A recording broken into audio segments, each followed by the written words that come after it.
আমাদের আজকে আমরা এখানে 4টি নমিনেশন আমরা করব। গঙ্গারামপুর, কুমারগঞ্জ, বালুরঘাট এবং তপন।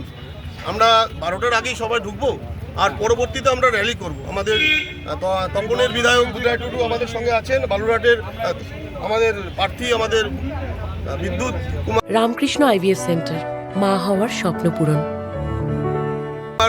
রায় আমাদের শুভেন্দু তো আগেই ঢুকেছে, আপনারা দেখেছেন। সত্যেন্দা পিছনে আসছে, আমাদের সত্যেন্দ্র রাত গঙ্গারামপুরে।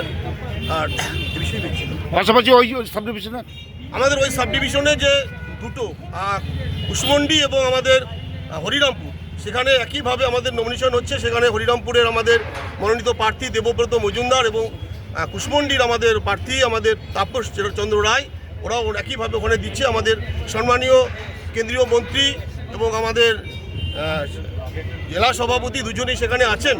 ওখানে আমাদের নমিনেশন চলছে, আর এর পরবর্তীতে আমরা নমিনেশন দিয়ে আমরা র্যালি করবো। সেখানে আমাদের সম্মানীয় কেন্দ্রীয় মন্ত্রী ডক্টর সুকান্ত মজুমদার ছাড়াও এবং রাজ্য নেতৃত্বরাও থাকবে। আজকে আপনাদের সেকেন্ড